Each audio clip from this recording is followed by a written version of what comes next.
Hey, welcome everybody to Bridging the Seen and Unseen. I'm your host. I'm Shane McLain. And Gwen is in the background somewhere. She's hiding. She's in her little Smurf hole back there. Oh, there she is. There she is. There Yeah, she is. I I know you're feeling bad, Gwen. I know you're feeling bad, but I had to put you out there. I had to, it's okay. It's you okay. know, you The know. boy, you know what? I got to say tonight, I was excited because of course, I co-host with Nate, and I love him to death. Even though we have the banter that's kind of funny, but he's a great guy. He's a great guest. So I know it's gonna Oh be man. yeah, And it's not like, I mean, what is this now? What for me and Nate? What is this like? almost 2 years, almost Yeah, two. no, I'm talking like per shows. Oh wow, like 4, 5, 6. Yeah, I know. Like, but we always have a great show, and we Yeah, never run out of things to talk about. Yeah, and I've got some things that I'm gonna throw at him anyway. Like the conversation that we had last night on the podcast about black-eyed children, and stuff. And that was a good podcast. I don't know that if you was. guys haven't seen that, and you Go haven't back. seen if you haven't seen Lee Triana and Gwen and all them, I was on there and we talked about everything. Yeah, And it I was so never. balanced. It was so balanced. It was such a good one. So if you And I guys never haven't told my seen it, Black-eyed kid story. I didn't tell it. I it let you guys chat, and I was like, one day I'll let. But mine was pretty freaky too. And to be real with you, if you have an experience like that, heck, let us know because that's what we're on Cryptid Nation. That's what we look for is the unusual, I guess. yeah, Things that are yeah, unusual. exactly. And like I said, if you guys haven't seen that, go back and watch it from last night. It was good And stuff. I promise you, you will not be disappointed from beginning to the end.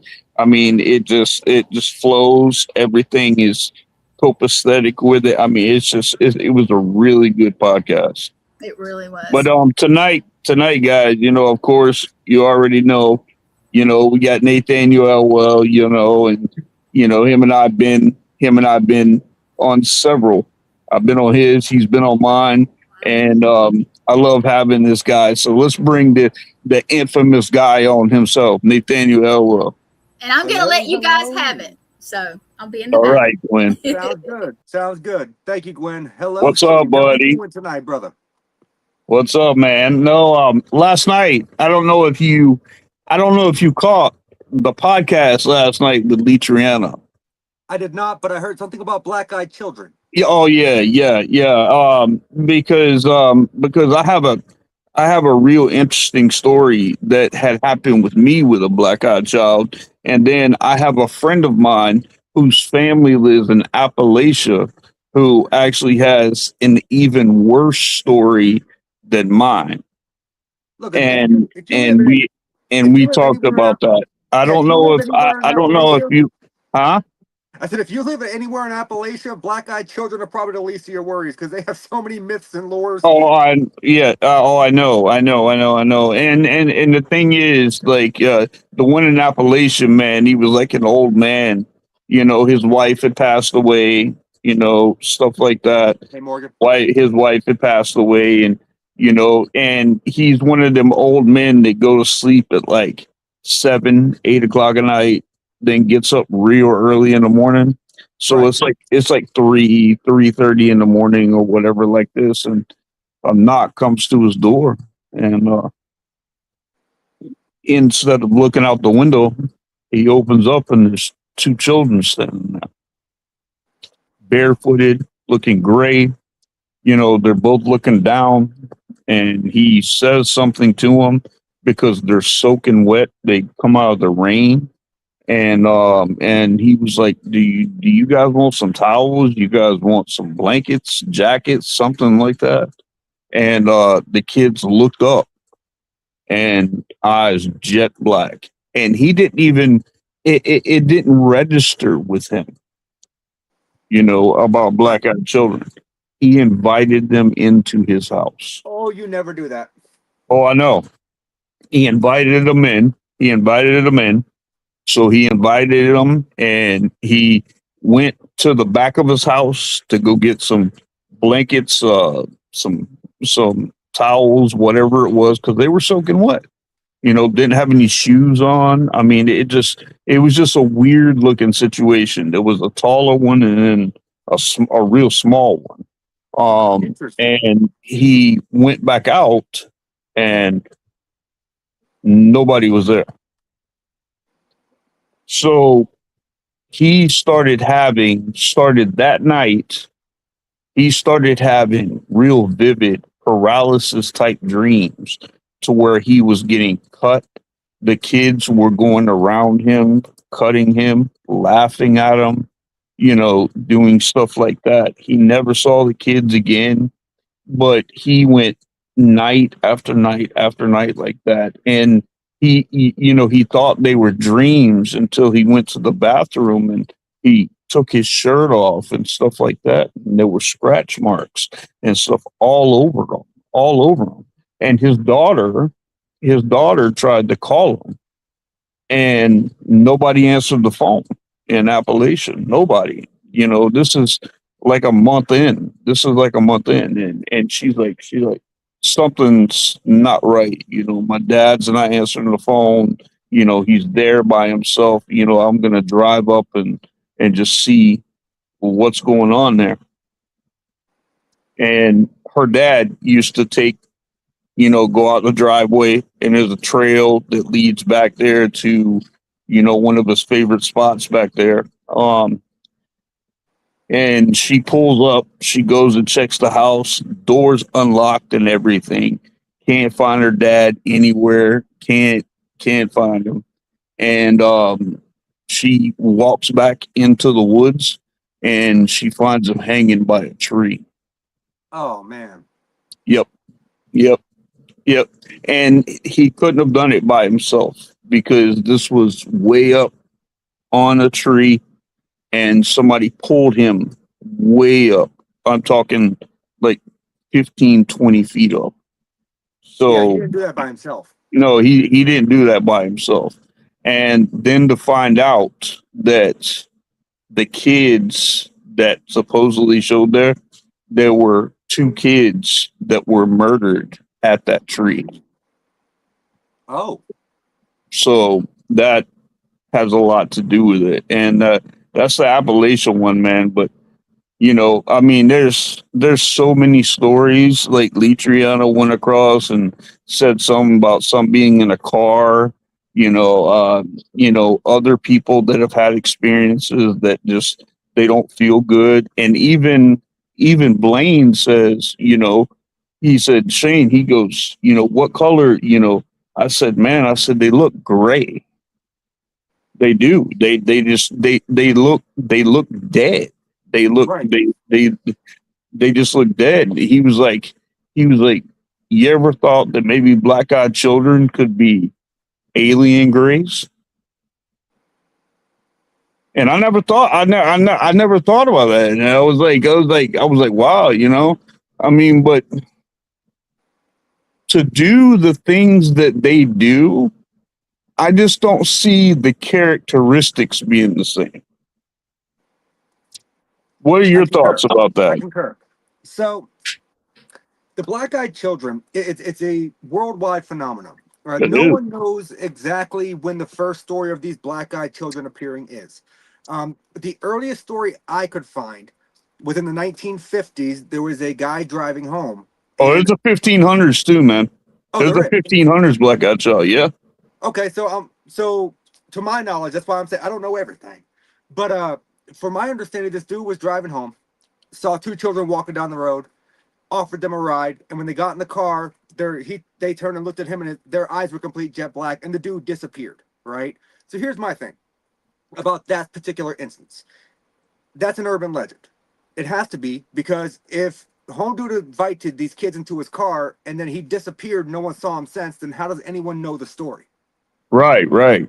Yeah, and how would there be so many? Correct.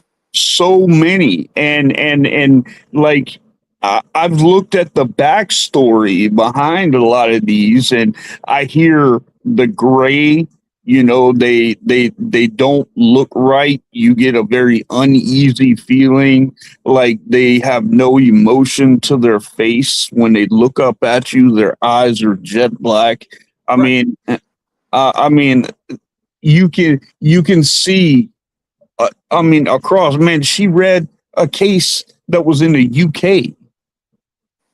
So I mean, it's not like it just happens around here. But I have noticed, and we even noticed this. It happens more in country settings. Yes. Yes. In You know. settings that Have are more rural. you ever heard of one in a city like New York or Jersey or something? I've never heard of one like Not that, to my except for knowledge. one, and that was in Chicago. Well, That's Chicago it. is also known for a lot of weird stuff as well. So I mean, that kind of tracks. Hmm. Hmm. So, I mean, I don't know what your thoughts are behind that, but that is a phenomenon, and it's something that needs to be really looked at a lot more, because it seems like more and more people are having experiences with them that really don't know how to describe what's going on. Right. Right. I would personally, I would stray away from the alien gray theory. Oh Um, yeah, yeah, yeah. I thought about that last night. I would too. I think the eyes being jet black would match the alien gray theory for sure. The skin coloration would match the alien gray theory for sure. And if you go off of the size profile of what people say these kids are, the size varies. So they're not necessarily constantly small children. Some of them are about teenage size. It could very much match the description of if you were going off of a, say, hypothetical similarity here. They could be compared to the size profile of the Dover Demon in Massachusetts. It was a small gray humanoid creature that was seen for like 2 weeks and then disappeared and never saw again. And if you think about it, black-eyed children occurrences, right? They are very sporadic. They are just about as rare as an actual UFO sighting. They're not all that common. But the question now is, are they spirits? Are they demons? What exactly are they? Because we realistically don't know. I would not think that a spirit would be able to maintain its eye color in death. So, would someone be able to die, come back as a child, or if it was, say, a child that had died in that area, come back, would their eye coloration stay? No, I would not, in theory, think it would. I think the eyes would be blacked out because they're dead, they're hollow, right? In my opinion. Um, but are they malevolent entities? That, to me, is the question. Well, Because the thing is, well, I mean, look at the behavior characteristics behind them. Like the one in my story, we actually found out from the landowner where we used to live, and I asked him flat. I was like, "Do you have a girl around here?" And he turned real slowly and he says, "You saw her too." so it's And I was like, so I it's was like, two different "Oh, sightings. interesting. So you do know about it." And he told me that in the late '60s, because the road that we lived on was a 3 mile strip that went back, and there was only one property back there.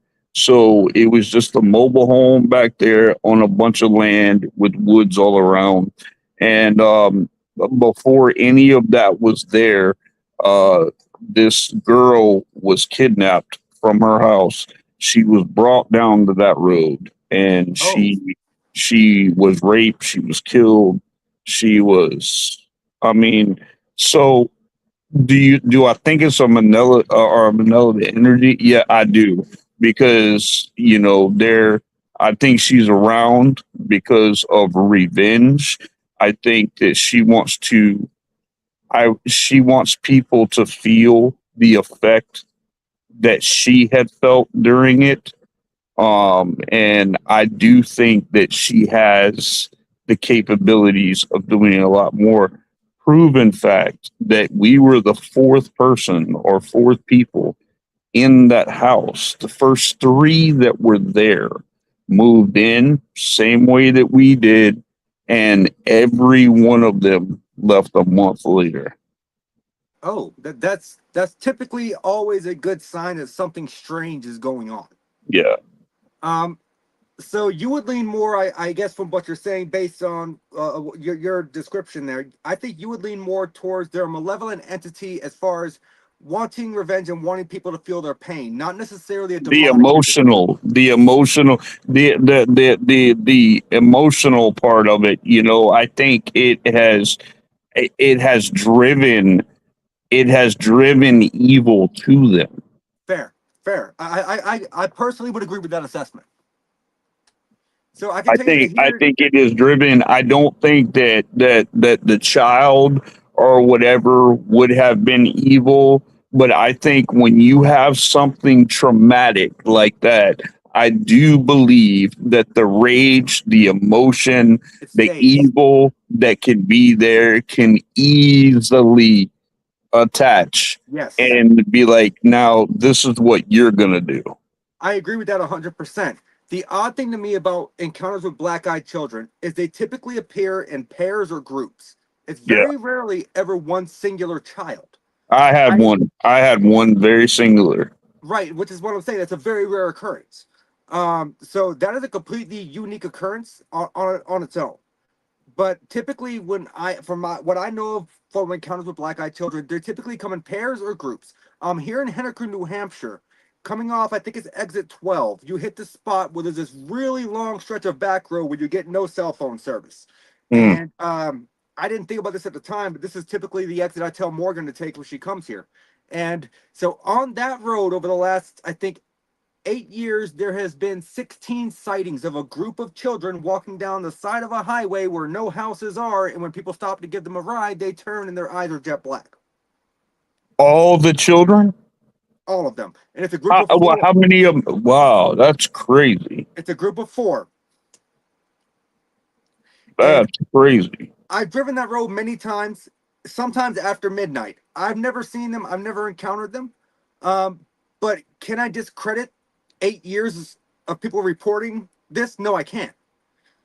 It definitely merits further looking into. My issue is it's a very dark stretch of road. It's a very dangerous stretch of road after like 11. There's a lot of blind driveways, a lot of sharp curves, no cell service. So going out there to drive around and investigate it, A, I'm going to waste a lot of gas if I don't see anything. B, if I get in an accident, I have no way to call anyone. Right. I mean, like the worst scenario, you know, that could happen, you know, are capable with them, especially if you,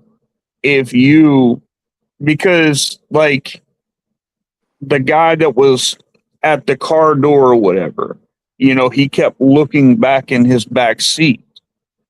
And, you know, and he was like, and he kept looking at the children that were there. And the kid says, we can't come in unless you vocally invite us. So, with that being said, given the theory of how they appear to us physically, right? Would that not, in theory, possibly make them energy vampires? Well, Because vampires have to physically be invited in. They cannot cross your threshold without an invitation. we said the same thing last night. You know, Okay. that's more like a vampire and things like that. But I've never heard of any kind of blood ritual behind it. But as far as Well, no, I'm not speaking of a blood ritual. the energy that you're speaking of, like a black-eyed child will affect your brain. It will affect your emotion. It will affect your sleep, you Right. know, and things like that. You know, it'll start with nosebleeds. It'll start with having very uneasy feelings. You know, when you go into your bedroom or whatever, you know, you start to have feelings where you shouldn't be in there. And then once you go in there and you go to sleep, that's what happened with that old man, is that he didn't think anything of it, but he was in a paralysis state where he couldn't move. Right. So that was what was leading me into the thought process based off of everything that we talked about. Their appearance, how they act. Let's say, obviously, strictly theory, because we don't know enough about them to state facts, right? So, strictly theory. What if they are energy vampires that find a way to quote unquote get invited in? If you have to physically invite them in to enter that space, once they're in that space, then they use fear as the energy that they feed off of. They scare you, and that's what's feeding them. Does that make sense? Oh, yeah, that makes perfect sense because that's the same way. Like when you go to a paranormal thing, the fear that you put inside the paranormal drives the energy of the paranormal energy that's there. Yes, and I've heard, So and I've heard, I do believe that there is some paranormal aspects of it, but I think there's a lot of things in the background that if you don't know, like if you don't, you'll never figure it out about that. It's not like that child's going to come through and say, well, I was abducted on this road, or I was this. They're not going to tell you all that. They're just going to show up and they're going to be there. and they're going to wreak havoc for a while. Yeah. And so, obviously, this would discredit the theory of maybe they show themselves to people who are lesser spiritually protected, because knowing your background, that's not the case. Oh no. So that kind of throws out my theory of maybe they show themselves to people who are less spiritually protected, so they have a way, they have that slight crease that they can kind of snake their way in. But knowing that, knowing you and your background, I know that's not the case. And if you have encountered this already, then realistically, I'm not exactly sure what to think about the black-eyed children per se, what they are. I can tell you this though. I will start diving headlong into some research and seeing what I can figure out. Yeah, definitely, man. Because like there's not much. There's definitely not much. And I've always wondered that, and I'm like, with so many cases and so many people that are having experiences, why isn't there more viable information on black-eyed children? I feel like a lot of people don't want to talk about it. I feel like if they have this occurrence, if they talk about it, they feel they're going to be ridiculed and said there's like it's like with anybody who comes to you with a paranormal issue, right? They're typically kind of naive to talk about it. They're kind of skittish because they think you might look at them like they're crazy. But in all actuality, you are there just trying to help, but they have to give you that trust to talk about it and tell you Yeah, the honest truth before you can actually do anything about the issue that they're having. I yeah, wonder if it's the same concept with the black-eyed children experiences. Maybe these people are seeing something that they cannot explain in any way, shape, or form, and they're too afraid to tell anybody about it because they don't want to be ridiculed or made fun of. right. It's a very interesting thought, very interesting concepts behind it. I'm very interested and very open, to learning a bit more because knowledge is key behind these things. And Good point. there's just not a lot of info about them. But Right. Gwen, did somebody, you repin that comment? huh? I was asking Gwen to repin the last comment that was on screen because that brought up a very good point. What was it? They might just respond the same spiritual laws vampires have to follow. Hmm. That's a very good point. That's Jeff Leeper. He's one of our priests in our order. No, that's a good call, Jeff. I wouldn't have looked at it from that aspect. Absolutely, that's a very good concept to think on. Yeah, yeah. I mean, look. I mean, there's so many options, because we really don't know where they come from. We really don't know.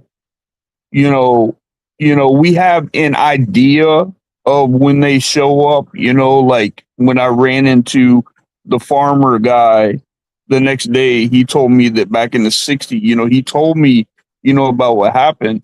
But, when you see these children, you're very rarely going to get a history lesson on anything about them. You're just not going to get them.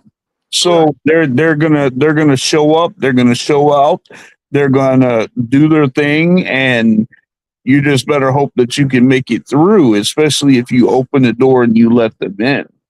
Yeah, and that's 100% facts. You got to be careful about what you're dealing with, whether it comes to black-eyed children or another concept that's kind of similar. It's phantom hitchhikers. People see spirits walking down the side of the road with their thumb Yeah. out. They stop, they give them a ride, and somehow that spirit attaches to them. And there's multiple occurrences of Resurrection Mary being the great one of the great examples out of Chicago. They give them a ride, they turn around, they're gone, and then Yeah. the next thing they know, they have nothing but bad luck for months. Wow. That's a phantom hitchhiker? Yes. Wow. That's interesting because I just read one out of Tennessee to where this trucker, well, many truckers have picked the same woman up on the side of the road for years, and she stays with them, talks to them, takes them to her house, pulls up at her house, and the guy gets out or whatever to go get the mom or whatever from it, and then she comes back out and her daughter's not there, is not there in the truck, nothing like that, and then to find out that she had died like 5 years earlier. So yes, and you are perfectly almost to the T. Besides, it's not always truckers; it is other people as well, like people driving cars, vans, whatever. But you are perfectly describing the legend and lore of Resurrection Mary. Yeah, it's probably what it is. Because there's been so many people over the years that have picked her up. She physically talks to them, gives them her address. They take her home. They go, they knock on the door. Mother opens the door. Hey, your daughter was lost. I brought her home. No, my daughter died X amount of years ago in a car accident. And they did not know that they were picking her up on the same stretch of road where the car accident occurred. I mean, I can imagine how you would feel, like knowing that you had a conversation with that. There was no kind of like, a look. This girl just looked like a regular person. Right. I mean, I think she has like full color. He doesn't look like a ghost. yeah, yeah. It's just when you get to the house, knock on the door, you're informed, no, my daughter died X amount of years ago. You turn around and she's nowhere to be seen. Yep. She's gone. So Nate, let me ask you this, man. What all do you have going on, man? Like as far as like Paracon wise and stuff like that. Like what's going on with you? Oh man, I've got quite a bit going on. I've got two more events solidified. August 1st, I'll be in Nashua, New Hampshire for the Spirit Speakers Expo. And September 10th, I will be making a long trek up to New York. And we'll be doing the Hauntings of the North event, where myself and Morgan are going to be guest speakers. And we're going to be, from my understanding, co-leading an investigation of the Browse House there in New York. I do not know much about the Browse House yet. I've not looked into it. That is my plan over the next few weeks. I'm going to start digging into the research, so when Morgan walks through and picks up what she picks up, I could tell her, yes, you're hitting on something, or no, you might be hitting on something that happened before this house was ever on the land. What do you mean that Morgan picks up? She's a psychic. Oh, okay. All right. And she likes. Oh, it's the 12th. Sorry, but we have to. Maybe it is the 12th. I don't know. Anyways, we're going to New York, guys. So basically, she likes to go in cold. She goes in wanting no information, and this is exactly how we practice. Once a week, we try to schedule a phone call where we practice. I'll go online. I'll research a location. She'll call me. I'm like, all right, are you ready to go? And she said, yes, I'm ready to go. I say, start. And she starts telling me all this information that I can physically track back to the location that I previously chose out without her knowledge. Mm. It is insane. You two can pretty much be in sync with each other. Yes, and it's insane to me. It freaks me out. I don't like it, but because I'm the kind of guy that I have to understand what's happening and why it's happening. And she is the first person to ever make me believe that mediumistic abilities actually exist. It's crazy to me what she does. I cannot explain it. I question a lot of them too. There's some of them that I don't question. There's some of them like Catherine Cirillo's, Bianca, You know, I don't question them. You know, I just don't, because not only that, because both of them, my wife walked by and they both they both said, you know, who was that standing next to you? And my wife was like, well, what are you talking about? She goes, there's a lady or a man sitting next to you. And both of her parents are passed away. And Catherine told her that she sees her dad there standing next to her. And she made Angie really emotional because she said, your dad is sticking around because he's waiting on your forgiveness. And there's no way she could have known that he was a very evil man. Like, he was a very evil kind of, you know, and there's no way that she could have known that. And plus, she Right. was in Greece. Oh, well, there's definitely no way.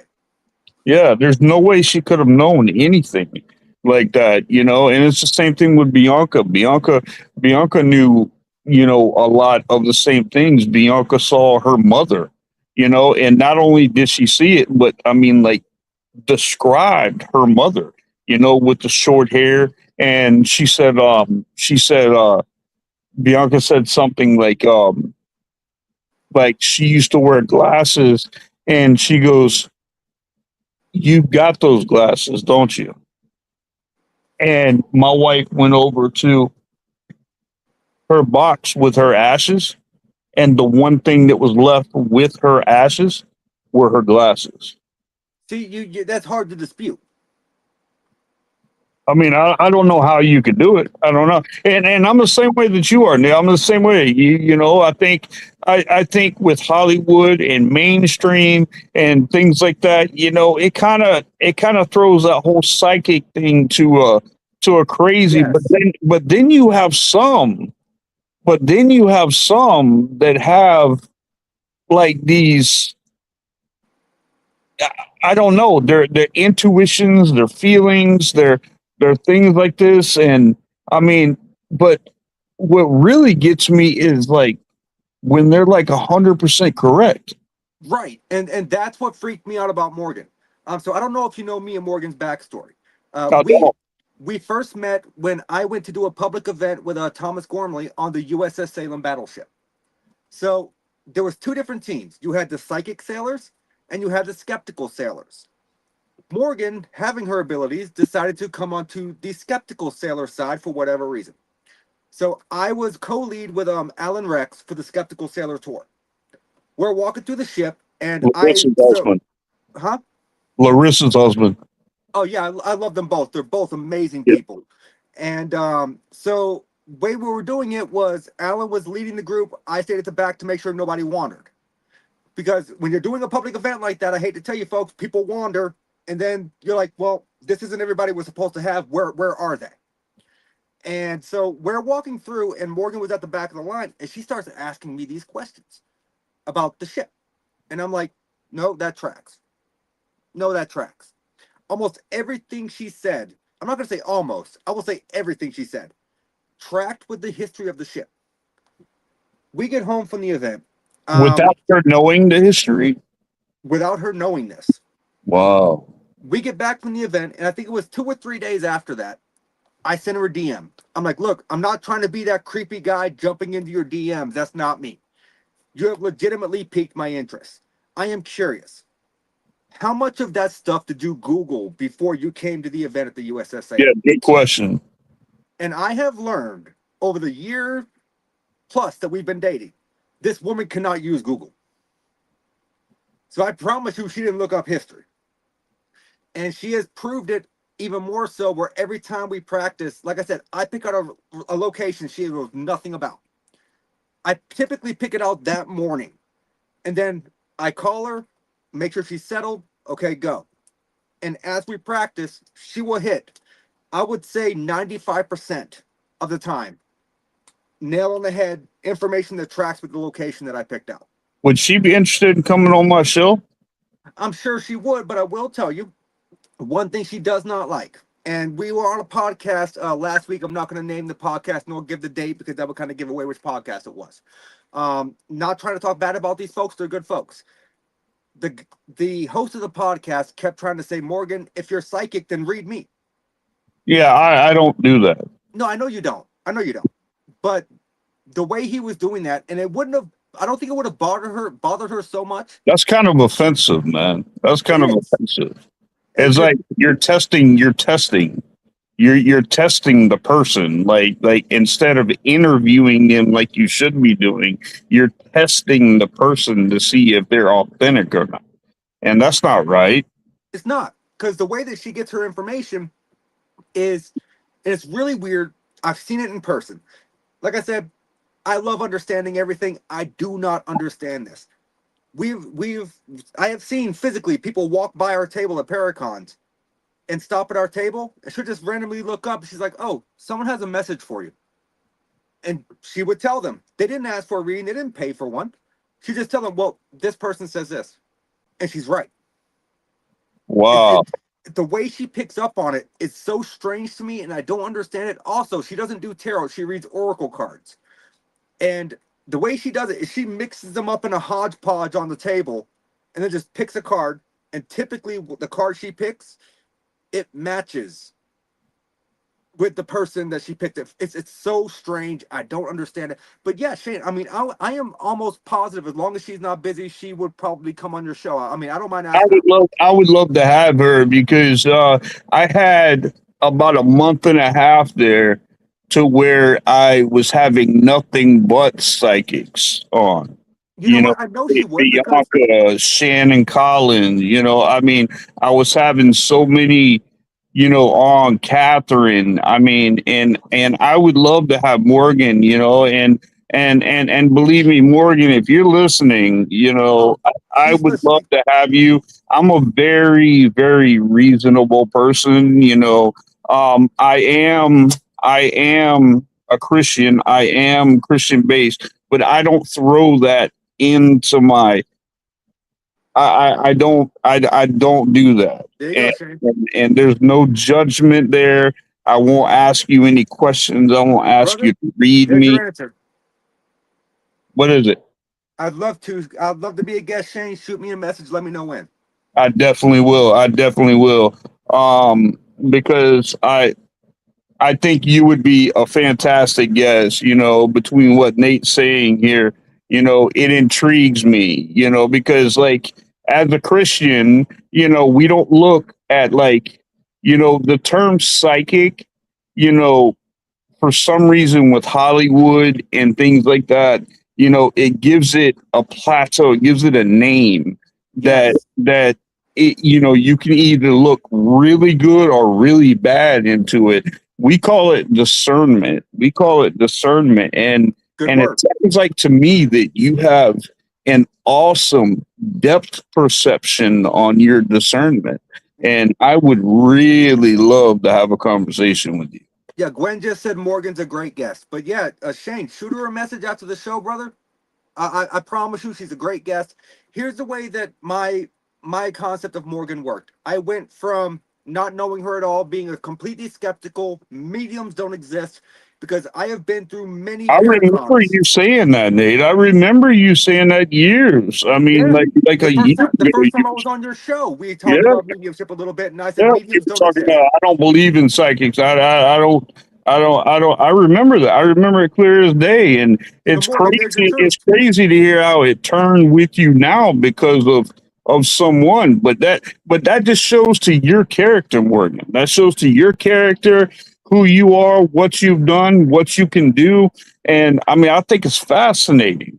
No, it is, because I went from not believing, as we discussed on the first show of yours I was ever on, which, by the way, if you guys do not know that are watching, Shane, Gwen, and Morgan are the whole reason I have a show. I was on Shane's show, and then he said, dude, you need your own show, and he bugged me for a good 6 months.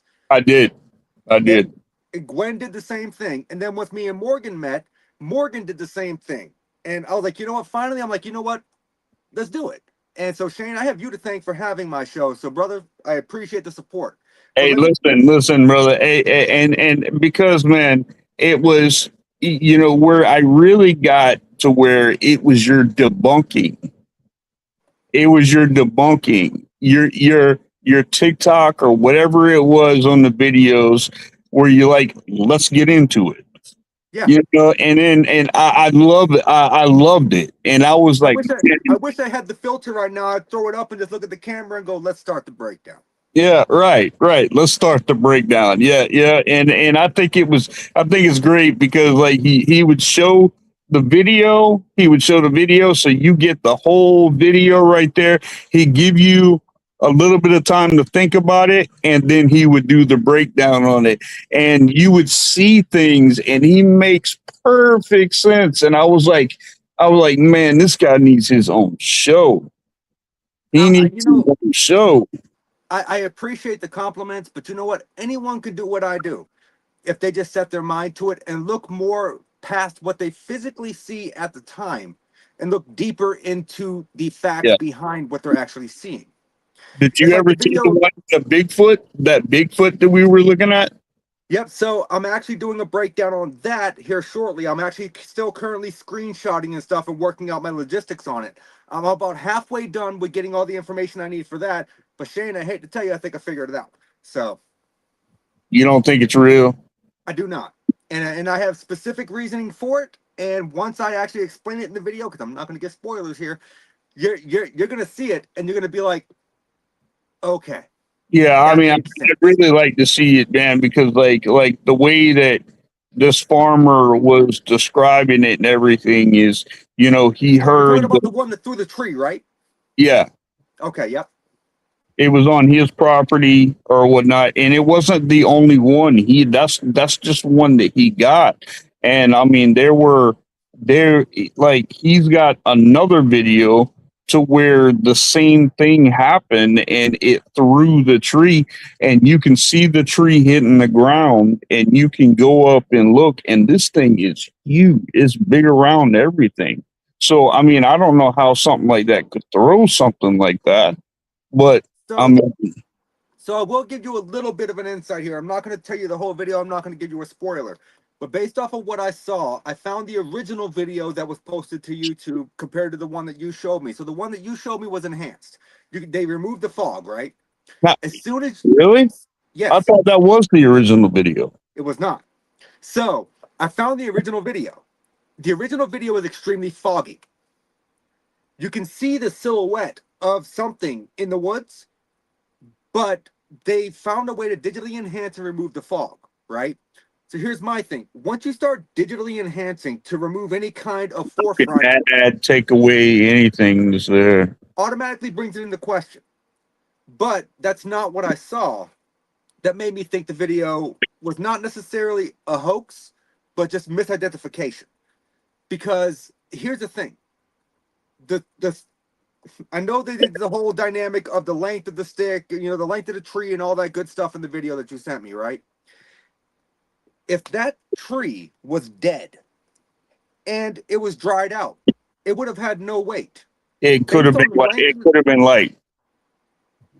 Yes, based on the length of the tree and the thickness that they showed, a person who was, say, 6 feet tall could have picked up that tree and thrown it a good 10 or 15 yards, giving the appearance of it being a Sasquatch in the woods throwing a tree. Now, of course, that's hypothetical. That's theories. I don't know if the tree was dead. Well, how about the other one? Like it just got cut down, and I have not seen that one, I don't think. It was really big around, man. It was like a big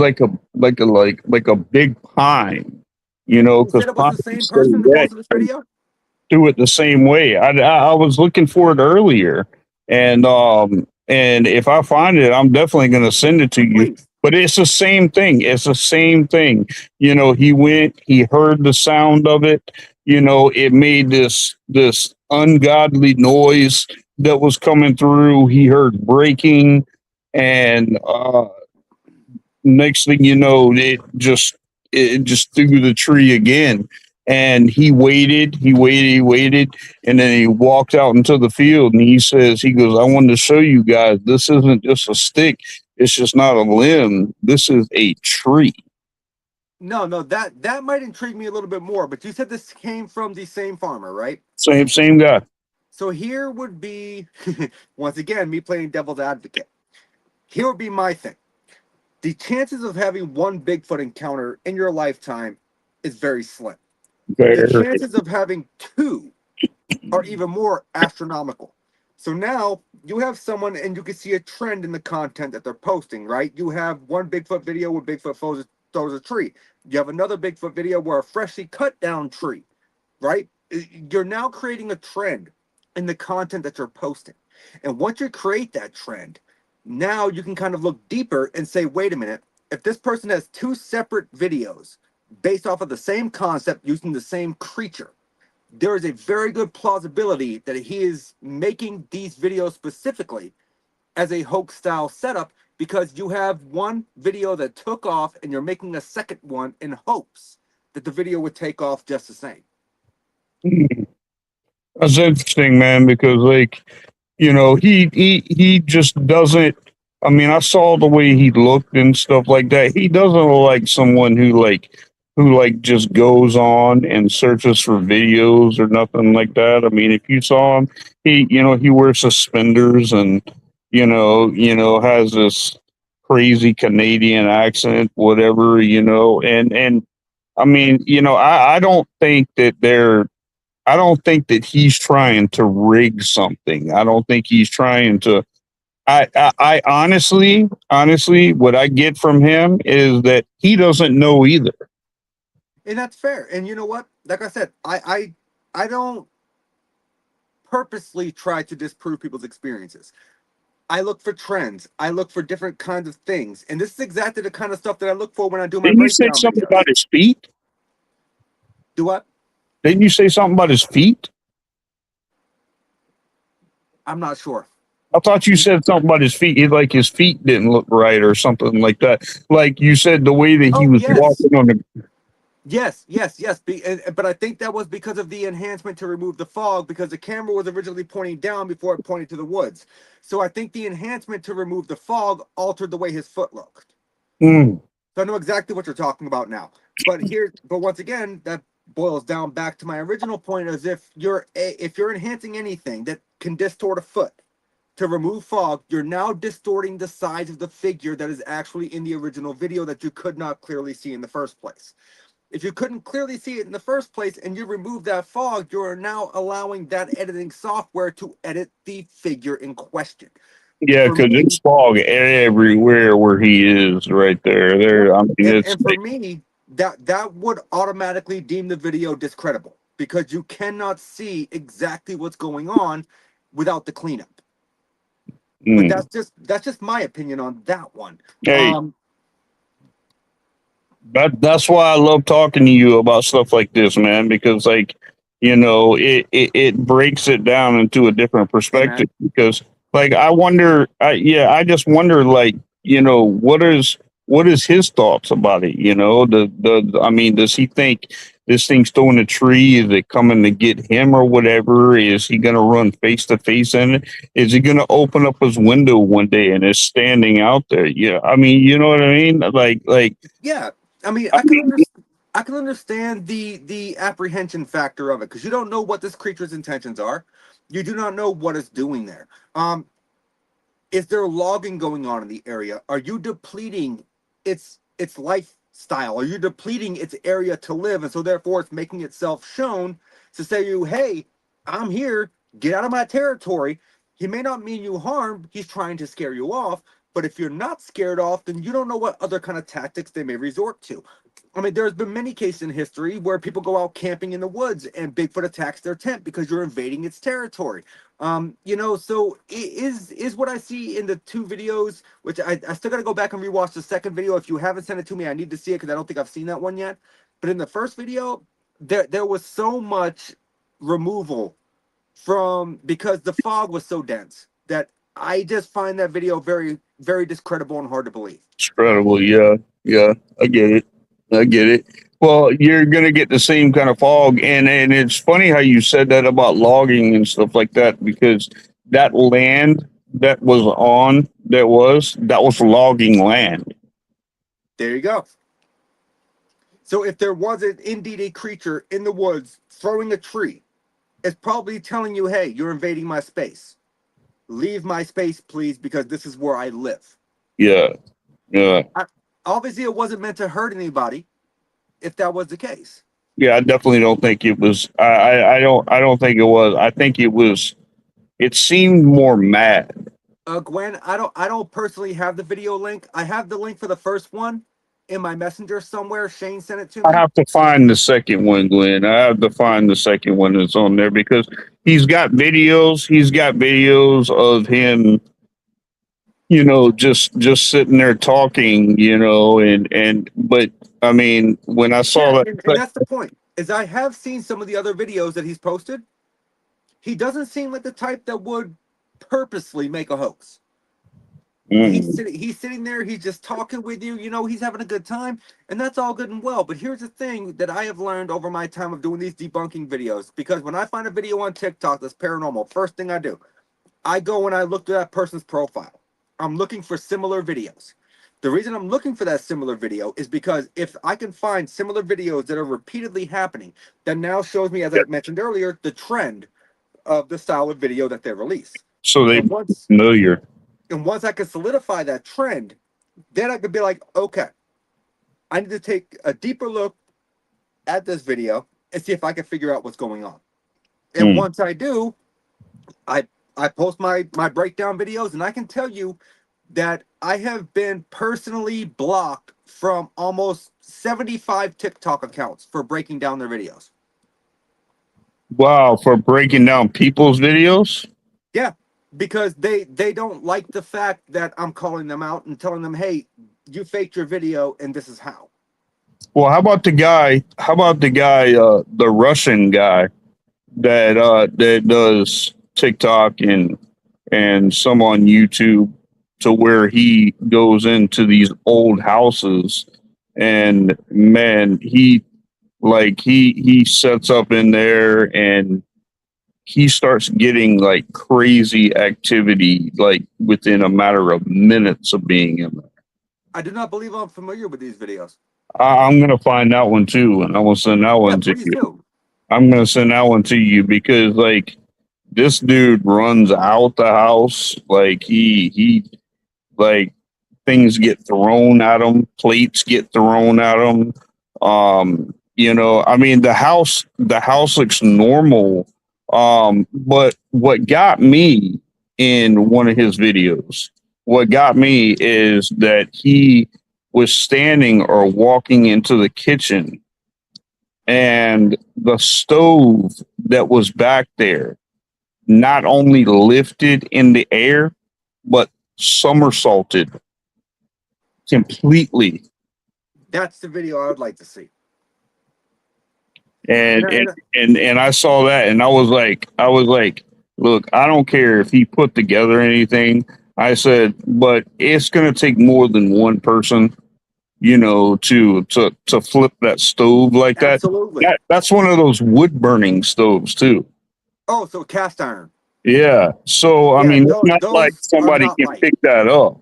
It's not like just a single person can just pick that up like that. And that's a fair point too, Matt. I saw Matt Hawk's comment about the overusage of AI or something like that creates really believable videos nowadays, and that is a fact. And that is where my expertise comes in, because I'm very good at figuring out what's AI and what's not.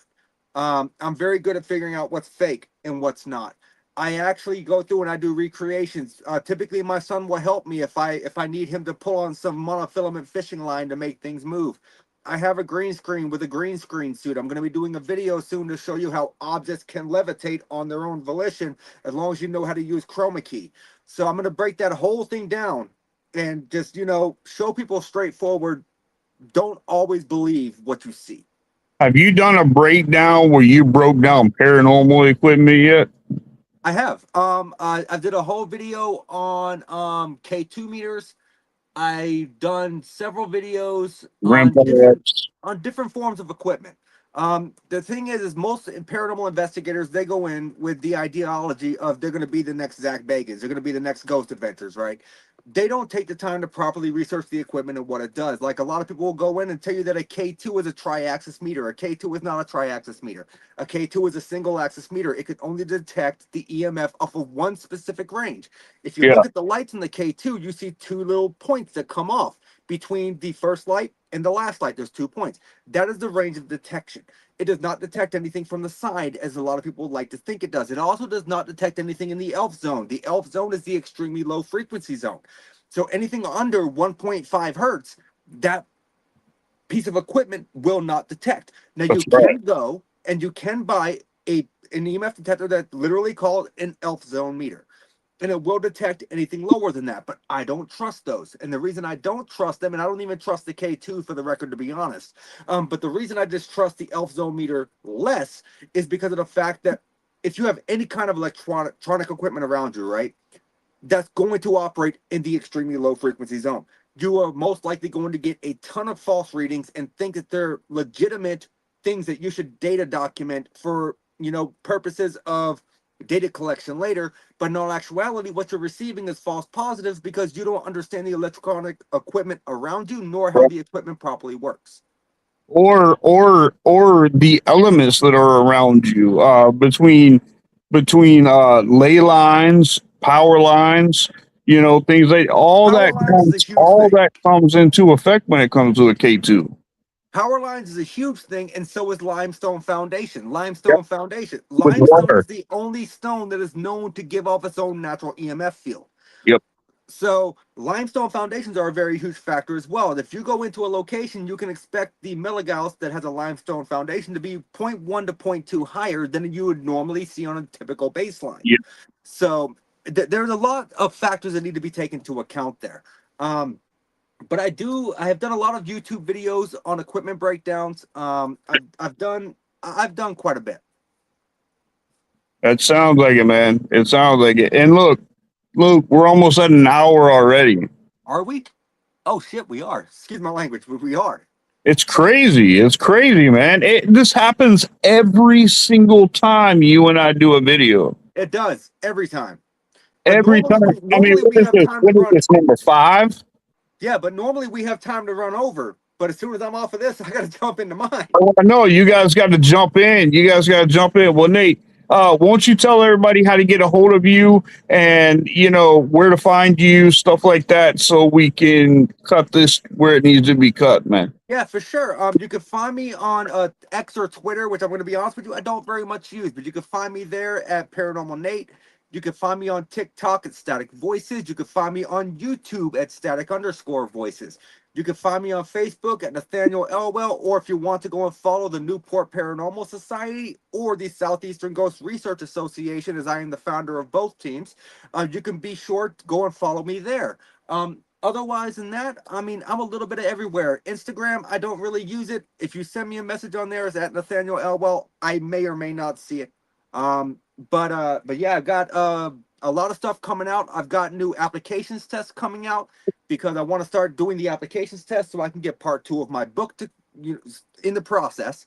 And then Nashua, New Hampshire on August 1st. And I will get back with you on the date. Morgan swears it's the 12th. I swear it's the 10th of September. We'll be up in New York for doing the Hauntings of the North event. We're going to be all over the place. Yep. Well, Nate, thank you so much for being on, man. It's been great. It's always great with you, man, and I'm sure we'll do this again. I hope so. And I got to schedule you up for my show. I'll tell you right now that I am booked solid through next year.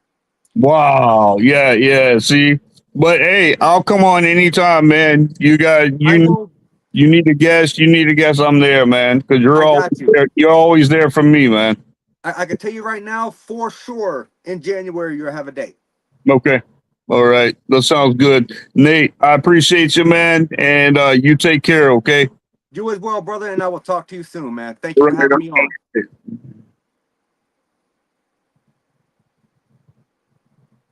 Did Gwen disappear on us? Did she fall asleep? I think she either fell asleep or disappeared. All right. That's Nathaniel, guys. That's Nathaniel. And hey, listen, I can't name a show to where we have to look at the time or something because it goes by so fast. It And did. because because we're everywhere with our conversations, and I mean it just flows so naturally, and that's what I love about Nate. But if you guys don't know him, if you guys don't know, go check him out. Go check out his social media. Go check out what he's got going on. Go check out his TikTok and look at some of his debunking videos. Man, Mhm. you guys will surely be impressed by it. But I thank you guys for commenting. Morgan, I promise you I will contact you and I will have you on the show. Matter of fact, Gwen, can you set that up? Yes. Okay. I already messaged her. Yeah. So All right. yeah. Yeah. So don't worry about that, Morgan. You're gonna be good and you're gonna have a good time on my show because it's like very laid back. There's no pressure behind it. But thank you guys for commenting. Thank you guys for being on here. Thank you guys for the support that you showed throughout these years. We really, really appreciate it. And We do. And don't forget, guys, don't forget, this is a new thing for us. And Shane made this one, which I'm proud of him because I make so many posters. And he did this one. And guys, it's Wicked Wednesday. And I know we're 2 shows down, but we got 2 more to go. So Nathaniel and I have Bobby Resnick Calkins, Rez, who has his own show on Tuesday nights. And then Jeremy Cotter has Bill Perry, who we've had on this show before. And you guys can watch them all night long tonight. Yep. And it's all gonna right. be great. Hey, listen, you guys stay safe, be blessed always, and stay spooky, people. Peace.